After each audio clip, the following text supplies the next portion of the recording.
Spinal cord injury यानी SCI एक ऐसी कंडीशन है जिसमें ब्रेन और बॉडी के बीच सिग्नल्स का कनेक्शन डिस्टर्ब हो जाता है। हमारी स्पाइनल कॉर्ड एक केबल की तरह काम करती है। ब्रेन जो मैसेज भेजता है वो स्पाइनल कॉर्ड के थ्रू बॉडी तक पहुंचता है। जब इंजरी होती है तो ये सिग्नल्स प्रॉपरली ट्रैवल नहीं कर पाते। इसी वजह से मूवमेंट और सेंसेशन पर इफेक्ट पड़ता है। लेकिन SCI का इम्पैक्ट सिर्फ बॉडी तक लिमिटेड नहीं होता, इसका असर माइंड पर भी होता है। इंजरी के बाद ब्रेन स्ट्रेस मोड में चला जाता है। स्ट्रेस हार्मोन जिसे कॉर्टिसोल कहते हैं बढ़ने लगता है। इससे पेशेंट को फियर, टेंशन और डिप्रेशन फील हो सकता है। फिजिकल एक्टिविटी कम होने से ब्रेन के इंपॉर्टेंट केमिकल्स भी कम होने लगते हैं। डोपामिन जो मोटिवेशन देता है और सेरोटोनिन जो हैप्पीनेस कंट्रोल करता है, इनका लेवल डाउन हो जाता है। इसी वजह से पेशेंट को लगता है कि लाइफ रुक गई है। लेकिन साइंस ये भी कहता है कि ब्रेन के पास एक स्पेशल पावर होती है, न्यूरोप्लास्टिसिटी। न्यूरोप्लास्टिसिटी का मतलब है ब्रेन नए कनेक्शंस बना सकता है। जब पेशेंट रेगुलर थेरेपी करता है, एक्सरसाइज रिपीट करता है और माइंड को मूवमेंट पर फोकस करता है तो ब्रेन नए न्यूरल पाथवेज बनाना शुरू करता है। सिंपल लैंग्वेज में समझे तो ब्रेन दोबारा सीखने लगता है। जितनी बार मूवमेंट की प्रैक्टिस होती है उतना ही ब्रेन का कनेक्शन स्ट्रांग होता है। छोटी छोटी प्रोग्रेस भी इंपॉर्टेंट होती है, जैसे बैलेंस इंप्रूव होना, मसल रिस्पॉन्स फील होना या डेली एक्टिविटी में थोड़ा इंप्रूवमेंट। ये सब ब्रेन को सिग्नल देते हैं कि रिकवरी पॉसिबल है। साइंस के अकॉर्डिंग रिकवरी का फॉर्मूला सिंपल है, regular therapy,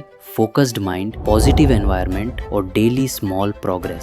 spinal cord injury के बाद रिकवरी स्लो हो सकती है, लेकिन ब्रेन अडेप्ट करना नहीं छोड़ता। इसलिए होप सिर्फ इमोशन नहीं है, होप एक साइंटिफिक प्रोसेस है। जब ब्रेन सीखता रहता है तब रिकवरी का सफर भी चलता रहता है।